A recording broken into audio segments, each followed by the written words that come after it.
Good morning, everybody. Welcome to the Flow Show. We got there Friday, nearly the weekend. Can we make it to the weekend safe and sound is the question. Morning, Kay. How you doing, mate? Hey, morning, Ryan. Morning, everybody. Yeah, Friday. Interesting day because it's the one before the weekend. Yeah, you're going to have to be careful, I think, today. Might see a similar situation to last Friday where maybe the market later on takes some chips off the table again and just tightens up the risk or trade exposure. So need to keep an eye on that later. Yeah, equity markets are for sure not liking the situation right now. Yeah. But we've got stuff to get through before we get to that point anyway. So we shall have a look at what's transpired since last night. Over in China, they kept the LPR rate unchanged as expected. 1 year at 3.45%, 5 year unchanged at 4.20%. Bit of important data out of Japan yesterday.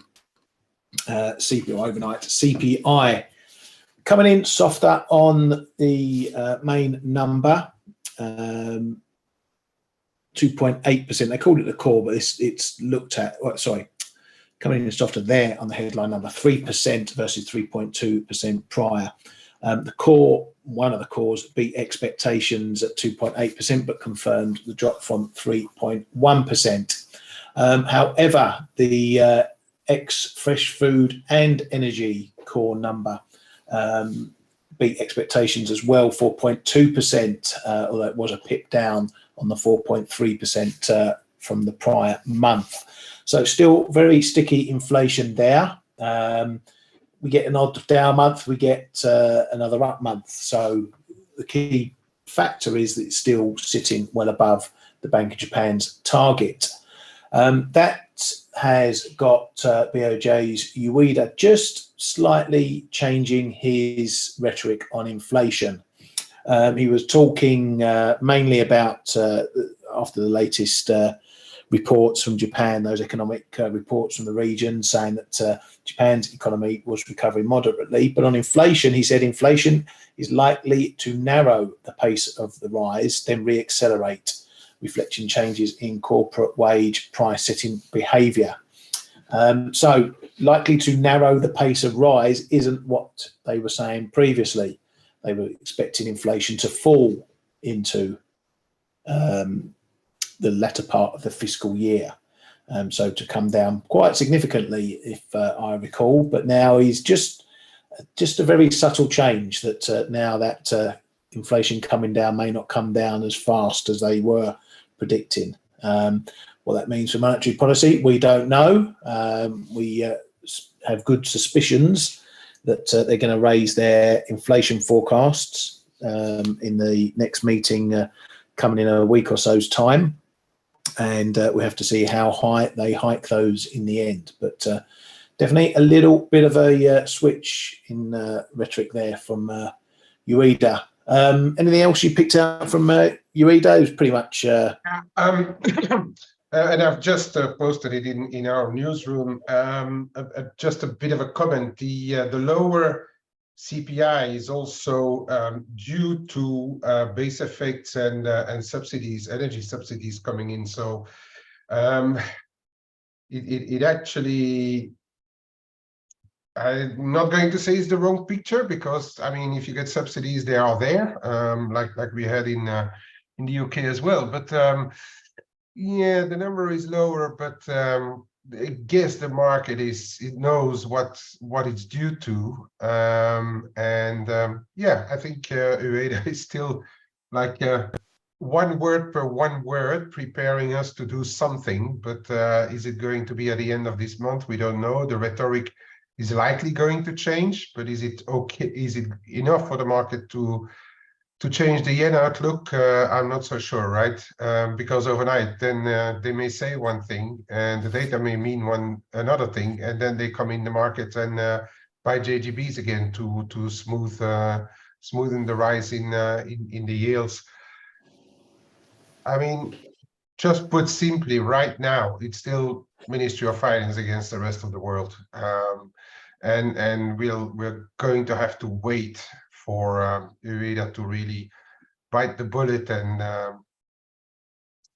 starts to change monetary policy. And then the next thing we will have to monitor is that by how much is he going to change it. If he just goes from minus 10 BP to zero, I don't think the market is going to be very excited. We've seen big moves in currencies unfold when central banks really step on the gas and change a lot. If Bank of Japan is going to start changing 10 BPs by 10 BPs, then we are not out of the woods yet for the yen, I think, compared to what other central banks have done, unless and I reckon it's somewhere in the back of their mind and hoping that the rest of the world actually starts to look the other way for rate cuts. But I mean, whatever we hear from mainly ECB and FOMC, which are the ones we have to compare Bank of Japan to, they are not ready to start cutting, and far from it. So No. Still Ministry of Finance versus the rest of the world for me right now. Yeah, we're definitely not trading monetary policy in Japan right now. There's bigger fish to fry, obviously, going on. But I think you're right, and we've pretty much been set up for it anyway. Everyone's talking about the end of negative rates as if going from minus 0.1 to flat is going to be the de facto move. It shouldn't be too much of a shock now if they do. And that's the way they want it. They don't want to shock the market into anything.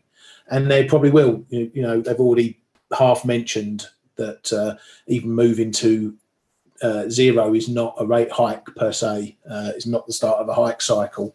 It's just going to be ending one part of their easing. And that's the way they want to do it. They're not going to want to get on. They definitely won't be hiking 75 pip clips over there unless some form of poo is hitting the fan. So, they might get their rates up to 1.5%, 2%, and it'll be in 10 pip increments over the next 30 years. And it's going to be hard to trade it. But there might be some knee jerks along the way.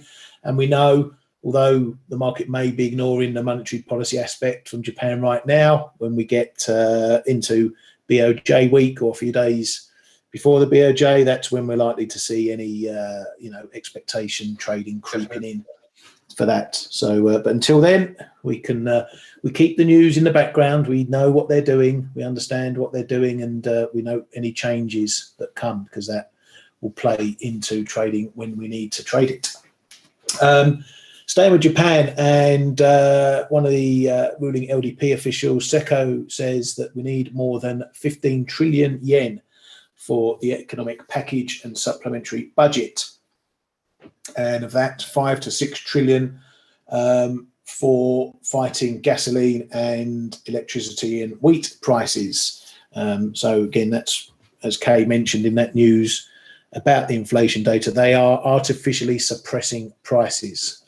So when those drop out, then there should be an inflationary impact from that if prices are still elevated. As we know, they extended the gasoline subsidies out till, expected to go out till April, I think was the last call. So yeah, they're still suppressing prices over there. And that creates a bit of a false economy. Anyway, over to our mate Bailey at the BOE. He's been looking into his crystal ball and expects a marked fall in inflation next month. Hasn't said why. We've told you why, because prices got cut for energy this month. So that's why we've been saying it's going to be falling. But he declined to offer that explanation so he can look like a soothsayer when it comes around to pass. He says, further falls, though, are likely to come incrementally after the fall next month. September inflation figures are not far off what we were expecting. Core inflation fell slightly from what we expected, and that's quite encouraging. Pay growth, as measured, is still well above anything consistent with the inflation target. Now, it seems that high pay growth isn't being reflected in retail sales because they absolutely cratered today, or for September, which a bit of a surprise to me. I thought they might be a bit less negative than the market expected, not by much, but they absolutely fell out of bed. Month on month, down 0.9%, was only expected to drop 0.2%. Year on year, down a percentage point, was only expected to fall 0.1%. That's why the pound is mainly under the cosh today. We'll talk about that in a moment, because we've got finally got a break in euro sterling, which we'll take a look at there. We also had some election news overnight as well. There were two by-elections, which the Conservatives lost by significant amounts. One of the areas has turned Labour for the first time in over 100 years or some such. So there's lots of headlines through the UK press about how bad it was for the Conservatives. There were, I wouldn't call them bright spots for the Conservatives, but there were some items that we need to keep an eye on, or that don't make it quite the landslide as the press are making out. For one thing, turnout was very low. Really, one of those by-elections only got a 44% turnout. For a general election, the average is currently around 67% for a turnout for a general election, so well below that. So a lot of people apparently sitting on their hands, not wanting to vote, or using a non-vote or not voting as a bit of a vote of no confidence in itself. So Labour picked up the wins, which they'll be crowing about. What that is going to cause, and is starting to cause, is some infighting amongst the Conservatives. If something goes wrong, the first thing politicians do is blame everyone else. So Sunak is going to be under the cosh. There's talk of letters of no confidence being put in. We know that drama from the prior couple of years. People in his own party thinking he hasn't got what it takes to get them through to the next election. Whatever happens, at the moment, it's looking like, based on numbers on this one, Labour are an absolute shoo-in for the next general election. It's going to be very, very hard for the Conservatives to turn that around.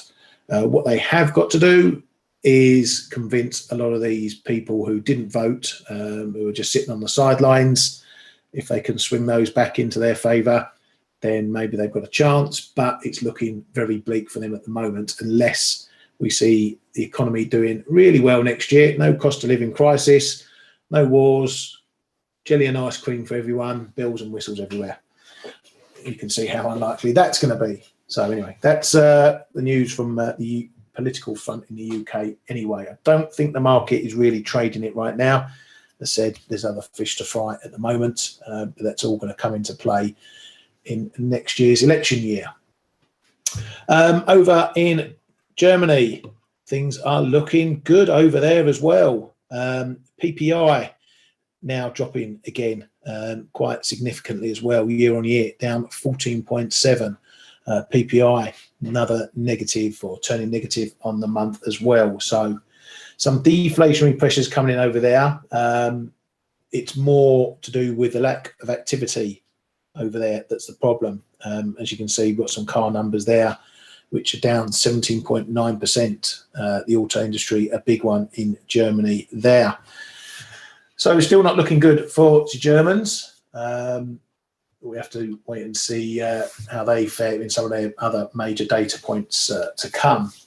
Over in the US, we got some data out yesterday. Jobless claims, really quite surprising. Yesterday, where are we? Thursday, where are they? Up here. So dropping again, under 200,000, 198K. However, just keep an eye on this continuing claims number, because it is starting to tick up a bit there. Again, I don't know if there's some skew in here with the strikers and everything going on over there, but it's risen again. And that's just something that might start to be building. But otherwise, this number certainly plays into soft landing numbers again. Fully fed manufacturing, a bit softer than expected. In the bits and bobs, employment rose, prices fell. So it's a bit similar to what we've seen previously from like the Empire. So still looking good on employment, not big numbers, but it turned positive, and prices easing a bit further over there. Canada too, seeing some price data, PPI as well, a little bit hotter, month on month, 0.6%, sorry, 0.4%, beating expectations. Year on year up as well in the raw materials prices, both higher as well, month on month, year on year. So even though we saw the CPI numbers coming down a bit, the PPI numbers, which can lag some, are pointing upwards as well. US existing home sales coming in, beating expectations, but coming in softer than last month. On the house price front, median prices came in at 394,000, which was down from the 404,000 in August, and also down from a year ago when it was 407,000. So a little bit of price pressure coming in to the housing market from those numbers. Over to the speakers. Fed's Harker, he's been out all week and he's out again today, I think, as well, this bloody Harker. The only thing he said differently, well, not even really differently, he said we're at the point where we can hold rates where they are. He's been a big pauser, but said won't hesitate to support more hikes if needed. Fed's Logan says we're not yet convinced inflation is trending to 2%. So now over to His Majesty Powell and his speech last night that was hotly anticipated. On balance, I think he's done his usual walk a fine line, but he has tipped a couple of little nods to what's been going on in the market. So I picked tons of comments. I've picked out the more valued ones. He says there's additional evidence, additional evidence of a stronger economy may still require rate hikes. So he's doing the usual, give a hawkish line, give a less hawkish line. He says the FOMC is proceeding carefully given the risks and the hikes so far. There may still be meaningful tightening in the pipeline. The Fed has slowed on rates to give policy time to work. I thought that was a key comment because he didn't say the Fed have stopped rates to give policy time to work. Slowed on rates. It's all about the little lines there, the little words. It doesn't know where monetary policy will settle. It is possible that we're going into a more inflationary period, but it's hard to know. It doesn't feel as if policy is too tight right now, and the bond yields rising is tightening financial conditions. He's getting on board that bus that we've heard from other Fed members. He then went on to talk more about yields, saying that the yield rise is not principally about expectations of the Fed doing more. So that's a warning that yields aren't going up on the prospect of more hikes. However, they will be letting the yield rise play out, but then said significant tightening in financial conditions with higher bond yields can have implications for policy, and we remain attentive. So a little bit of a warning there. Overall, he really gave yields the green light to carry on up. He tipped in a little bit of caution to say we're keeping an eye on things. But didn't come in with anything heavy to say it's going to be a big problem at the moment. So yeah, a bit of a green light though. We haven't really seen markets taking advantage of that thus far. Kay, what did you make of Powell? Yeah, it's like when you play piano or you learn to play an instrument, the metronome, you know, it ticks to one side, then it ticks to the other side, then it ticks to the one side again, and then back to the other side. The pendulum swings, and he covered basically all bases. It's I'm going to say it is a change in the Ueda style change, word per word, but making sure you cannot fault him on getting dovish or getting more hawkish. So he basically covered all bases. There were some positive and or hawkish and dovish lines in there. The market reacted on both sides, and now we are back into the middle, barring the subtleties of each currency. But if you look at stuff like euro dollar, for instance, the biggest pair, we could argue we are trading a little higher than when he started to talk, but it's really we are well within the ranges right now. I haven't seen anything that should have driven the yields one way or the other, but within the whole thing that has been said, we have to note that the inversion of the curve is getting less and less and less. Some have already uninversed.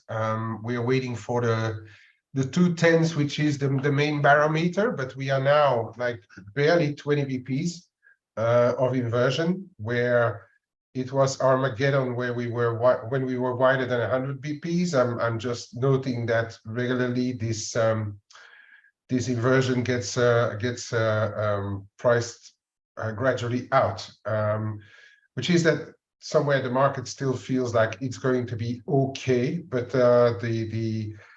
but also the 2-year, for instance, which is relatively close to where the FOMC is putting the Fed funds, is not making, well, is not holding its new ground or freshly gained ground. That means that the market is still believing that we're nearly or we're there. And that is sort of what Powell told us yesterday. So I think the market reaction is pretty normal. Well, again, you know, we could sum it all up in 2 words. We are data dependent, and that's where we are at, and that's where they are at as well. They do acknowledge in a way that the market is doing part of their job, but he also said that one of the lines was that markets usually anticipate the events and already trade what's beyond the horizon or expected.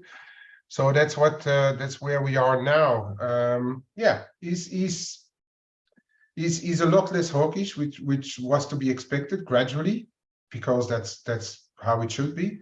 But yeah, I think it's all within the normality of what the expectations would be.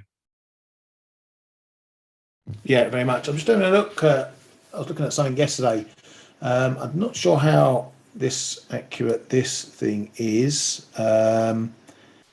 Just in trying to show the yield curve here. This is just based on futures. Whereas we know futures 2 years are trading 5.15, so that's a bit out. But this is just futures prices. But you can see, get a rough idea of the shape of the curve at the moment. You know, we're getting all this noise around here in the 10 years as well. That's that little tool I found yesterday that I was helping James out with. Might keep an eye on that one anyway.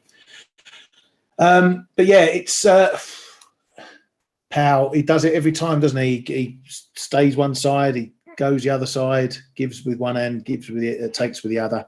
I think, as I say, I think it's given yield traders or those who want yields up, it's given them enough of a warning to be cautious, but I don't think it's enough to stop this. This today is going to be important. If we don't break above it today, or even if we do, I'll be worried that move lasts, because we get in, as I said, into this weekend thing like we did last weekend. Potential market risk, might see a bit of a bid coming into bonds yet again. Then it'll be next week as to whether we then go on and get back to things and take it out again. So I think I fear it's going to be another mixed picture today in terms of trying to gauge which way markets want to go. The only real data we've got today coming up is Canada retail sales. That might be some final thoughts for the Loonie to trade on there for August, so ages ago. So yeah, just looking at some of the other pairs, you know, dollar yen, it's tapped up the 150, got to 149.99, then got a bit of a slap back from that. Now, speculation is rife and educated guesses, as we will call them in our chat room, as to what's going on up here. There's a ton of options. The 150 strike is the busiest strike on the ladder out of all the strikes. There's some 9 billion rolling off between now and the end of October. The majority of those options are calls. So in theory, just in basic terms, that gives the writers something to defend because they won't want the price above. But as always with options, it's never just one person potentially who's trading these options. It could be 200 people all with calls, and the writers, it could be 100 different writers as well. They're not all going to be on the same side trying to defend stuff. But anyway, we look at what we've got in front of us. There's a lot of calls at 150. That's a reason to defend it. Kay, no doubt, will explain can explain things in more intricate details. If I start to explain options, we need two flow charts because it's all not that obvious. I mean, I've got pretty good experience with options. It's whatever Bloomberg or Reuters or stuff may write, those people seem to me like they have never traded a single option in their life, and they're just trying to put a few pieces of puzzles together and then write whatever they think is going on, because that's not really the psychology of what's going on. Because if that would be the case, it's really trading like a barrier, right? Because if the writers can only defend as much as what they got as a premium, but it's not defending what they do, because they probably are responsible for bringing it up here anyway. Because let's say, for instance, that the option, I'm just going to try and do it in 2 minutes, okay? We trade at 149.5, and you buy an option at 150 or so. And let's just for the sake of the making it easy for the calculations, let's say that it's a 25 delta. So that means that if you buy the option, in theory, you're long a quarter of your nominal when it goes up or down. And the higher it goes, if you buy the option, the more you're going to get long dollar yen versus where you paid it and versus where the price is moving, without really taking into account time value, because that's where I say it's going to take 3 hours to explain. And if you get to 150, your option is a 50 delta. So you're equally long, equally short. But if you're a writer, you are 25% short dollar yen. But if it goes to 150, you're 50% short dollar yen. So the higher it goes, the shorter you get actually in your book. And that's where the comparison stops with what people like Bloomberg are writing. Because if it goes above 150, if you want to defend 150, you are going to actually end up having double positions. Now, you can defend it for as long as you don't spend your whole premium. That means that above a certain level, all of a sudden, this is going to flip around and you're going to get very short gamma and you're going to have to buy. And this is where the comparison with a barrier comes into play. So we have to be very careful when we read what people are writing about it. If it's not somebody who really is an option trader or does it the way option traders do. I mean, I recall I was sitting next to the option desk in banks. I recall how they did it. It's not really the way that people like Bloomberg and stuff do it. But the way that I just said at the beginning, I said the writers are probably responsible for taking it up here because the higher it goes, the shorter they get. So they can defend it here. And that's why I'm saying it's like a barrier. But they are not going to defend it for more than what they got as a premium. So it's a bit, and then they're counting on the buyers of the options to start selling above 150 because their premium has gone up in the meantime, so they have to hedge a little bit. And this is the way, like I do my options really when I'm trading them in the room. For people who are in the room, that's roughly how I trade it and start to trade around my strikes and stuff. So it's more complicated than what they say, and it's not completely right what they write either. So. Yeah, exactly. But it is what it is. You know, it's a big strike. It's another reason why something's happening at 150 for right or wrong. You know, we know something's happening up here. It could still be some official offers up here. You know, the dips are getting bought. You know, it's not dipping significantly. This spike here, though, again, to me, is another indication that a lot of longs are nervous up here as well, and they're going to be quick to get out, much like we saw here. You know, as soon as it looks a bit tasty, or maybe someone's fishing around officially or unofficially, they're going to be quick to hit that sell button and get out of these longs, but they're still happy to buy it. So there is something going on up here, whatever it is, whether it's these options are just part of it, all of it, none of it. And that's why at the moment it's such a big level. I have dropped a couple of buy stops in above. I managed to high tick the high in that move there. I'm going to have another go if we break it, and we'll see if we get some acceleration through this time. But if those option lot, if the 150 does break, I should suspect there's going to be a bit of covering going on anyway. Yeah, I think that it may not go as fast on either side, but as you say, there's definitely interest around the 150, that's for sure. If it breaks that prior high, we're probably going to go for a little bit of a run, but then we cannot exclude yet another move like we've seen. I don't think it's going to be that violent if forever, whatever reason, Bank of Japan starts to call around, or people who are long the options start to trade their delta around. Yeah, definitely it's going to be interesting. But if you look at where yields are elsewhere, it has very little reason for coming off, right? Barring those calling around and interventions, really, it's just too costly to be long yen for longer still. And we're seeing it in crosses, even with the sterling being weak, we are still well above the danger zone in sterling yen, for instance, above 180 and a half. Not to mention euro yen, which is actually breaking back out of the latest box, and stuff like that. It's still too difficult for me to be long yen. There will be a time. Nothing goes in one line, but it's not yet. Not yet, and I think it may have to wait until, as I've been saying already a good few times, until the rest of the world falls apart around Japan.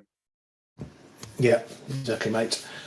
Right, well, let's have a quick look at the quid. As I said, under the cosh this morning, mainly on that data, and we've got a break above the 87, call it 20 level. It says 17 on there, but that's because it's sitting there forever. So we've had this break above this area. Now it looks like we've had a bit of a confirmation, got a bit of a confirmation there of at least the 87 area, but we couldn't hold just yet up here, this 87.20. We dipped down to 10, then went up again. I'm not convinced until I see it starting to hold this 87.20 area. I'm not yet convinced of this break unless it continues going higher. As you can see from the chart, we've run into the 50 fib of the bigger move. Oh, let's get it on there. So technically it's hit the line, and that's the top for now. I think we've got a 40 high in that, so pretty much on the money for that fib level.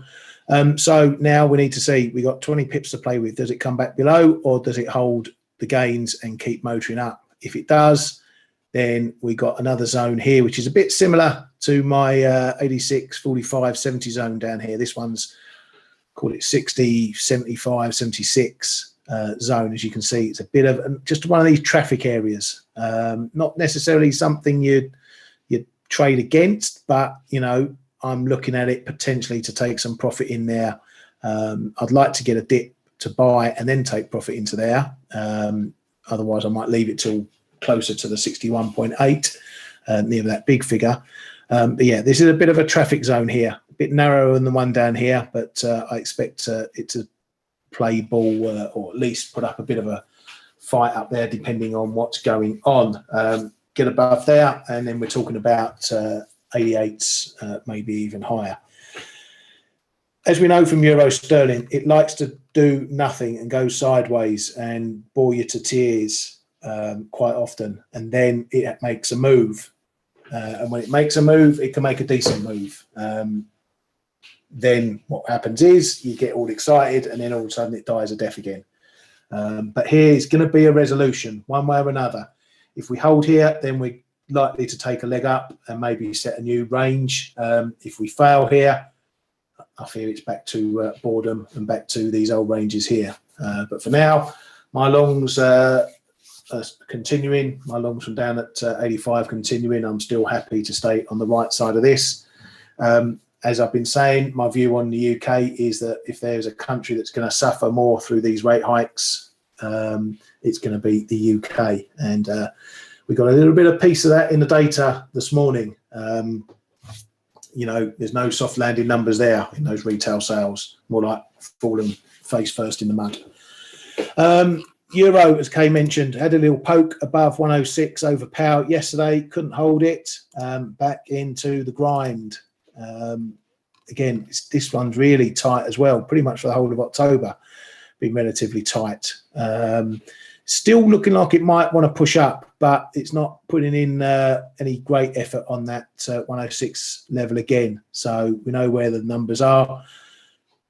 When it breaks or when it doesn't want to break, it gets up to this 106.10, 15 area, the level above 106.35.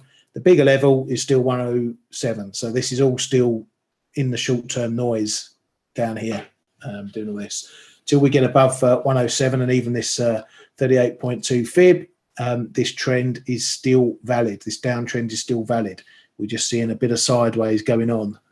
It's a little bit similar to what we've been pointing out in the Kiwi. You know, the Kiwi found the bottom, went a bit sideways for a while, couldn't break up, and then it broke down. And as you can see, the Kiwi still holding the break. Got the break, 60-70s, confirmed the break, 60-70s. Now we're still walking along the trend line. So there's your playground for the Kiwi right now. Need to get above 58.70 to then start getting back into this zone. While it's not, keeps the downside pressure on. So as I said, just go back to the wider picture, just to compare. Downtrend still well in play. Got to this point, went sideways. Now we're continuing the journey. Same, as I said, might be on for the euro unless it gets back above 107. Dollar CAD's a little bit all over the place at the moment. It's now still deciding what it wants to do at 137. We had the resistance, we had the break, resistance again, now break, but it isn't really holding. This trend line seems to be having a little bit of a say in things as well. So a little bit undecided what this one's doing.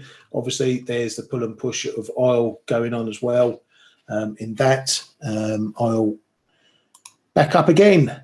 1 minute it's down, next minute it's up. 1 minute it's down, next minute it's up. Obviously, Middle East tensions are going to be weighing on this. Again, this might be another weekend trade that happens, and we see oil remaining bid going into the weekend. No one's going to want to be sitting on shorts with the possible weekend risk coming up as well. Who was after? I'll let you take that one. Kay, Mr. or Miss Northheimer was looking at Euro Kiwi. Kay, do you want to take over that one? Oh yeah, okay. I'll show a couple of things. Yeah, and Paul Stelios is still about. He's just got other bits and bobs he needs to take care of, so he's had to forego the show for a while. Okay, today a little bit different. Let's look at equities, and the way equities are trading is what we've already been talking about. Is the market going to be willing to be long risk in the weekend? The short-term market right now says no, but we've seen of late that the American market is not always doing what the European market wants to do. So for now, we are below 4,300 in the S&P. Keep an eye on that level for the close today, because it should be your judge to see whether the market wants to go a bit positive risk into the weekend or not. And then we'll see next week, of course. There was a bit of a line out while we were already on the show, saying that there are reports, sources saying that the Palestinian President Mahmoud Abbas is to participate in a Cairo summit for peace on Saturday. So whether that's for the time being keeping the stocks or the risk market from falling further, not sure, but again, we're ahead of the weekend. We'll have to see what the market wants to do here towards the close. There are a bit of OPEX expiries as well, but we never know which side that really sees the acceleration. What was it again? On Euro Kiwi. Yeah, let's have a look at the Euro Kiwi. So this thing, after the breakdown, has shot up from those lows here last week, and we are successively breaking resistances through well, to start through 179.5, then 180, 181, where the 61.8 lies. So this is your level of support right now, but we're really pushing very hard and very rapidly. The Kiwi is one of those that with the lower CPI and a bit of risk off as well, is really under the cosh right now. It completely reversed the picture that the Kiwi had until a couple of weeks ago. Yeah, well, for as long as we are above, let's start by 180.85 figure, and then. But the big confirmation here will be now around 179.75, 180. I don't know what kind of positions you have, of what kind of leeway you have in positions, but for the short term, it should hold above 180.85 figure, and then this could push up into the 182.5, 182.85, where excuse me, a couple of prior highs are situated as well. The euro, as I've been saying regularly, is one of those currencies that when it's risk-off in the market, euro tends to strengthen a bit versus currencies which are bigger risk currencies. Okay, so this move, even though quite sharp, is in the trend of things relatively logic. Excuse me. That for the Euro Kiwi. We need to look at gold, right? We need to really look at gold, and we're coming into this zone here, 87, 82, 87. We're in it, where this is the prior high. If we get above, we may have this quick push into and perhaps even above 2000. I've said it earlier in the week. This is a move. Be careful when the market is going into full-on risk-off mode, or we should say war mode.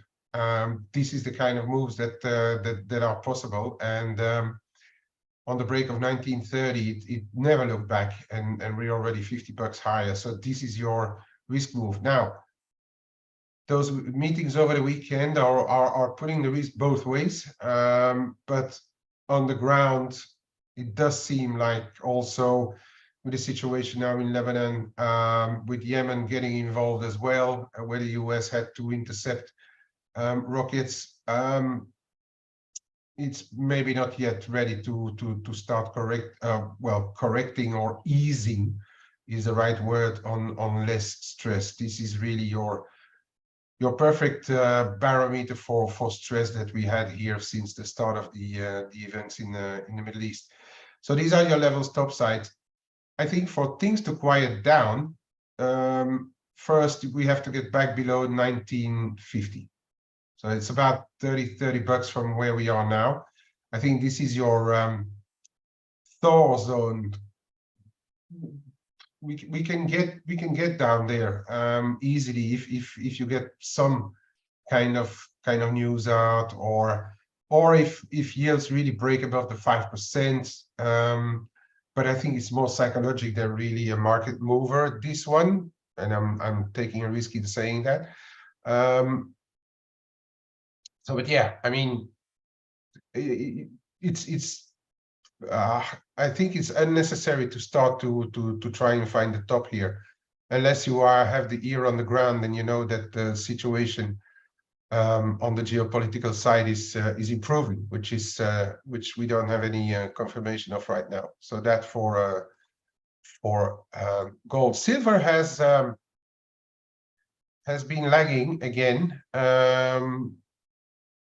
but now it's starting to move back up to this 38, 42, 45, 23, 38, 40, 42, 45 zone. So that's one to keep an eye on, in my opinion. We had this setback back onto the trend line, which is holding. So that's an interesting level here, 22.65.70 still. So that's, I think, your range to watch for the day. That's what I'm watching, at least for the day. Just a quick one back on the cable, because I'm in cable right now. I think we're in the range here, and we have to look all the time at what's happening. That's what I'm doing anyway. This is not breaking new ground lower, that is wider. Those are the differentials, yeah? So for as long as this is not breaking lower, then we are going to see those bids below 121, the figure, come in. I reckon what the market is doing now is a bit like I am doing. Get a rally, try to get short, but don't forget to take profits on the low end of the range, or the little bit of a channel. I think for the day, your mini pivot area is around here somewhere, 121.5, 50, 55. It goes back above, then there's a possibility to get back above, back to, but not above, I'd say 122. Everything is possible on a Friday, of course. That's my danger zone for my own position. Been trading it around a little bit, but I think the numbers are shitty enough in the UK to defend a bit of a short position right now. Above here, I will reassess. Euro sterling, Ryan has already said what's going on there. I think it does look like this thing is ready for a move higher. Kiwi, Aussie, yeah, Ryan already spoke about it as well. I mean, the Aussie is doing similar than what the cable is doing. We're getting those tryouts below 63. We moved again marginally below the 63 this morning, but again, for as long as there's not another catalyst, like for instance the US yields flying again, I see it rather going in this kind of line, but with ups and downs. Okay. Kiwi, I need to come back on it because I have the position. I'm a bit short in this animal for as long as we stay below this little broken zone here. It's doing the same thing as the cable and the Aussie. It's trying to, but not yet breaking really down. If it does, though, then I think Ryan was already mentioning those levels of 55s or so, and that looks to be the way this is still wanting to go. But again, I'm not sure we are going to have a sustainable break ahead of the weekend. We'll have to see what we do with this next week. Ali, oh, that's a very short. Yeah, Ali, I mean, I know you're talking to Ryan, but I have the position, so we are in the same position.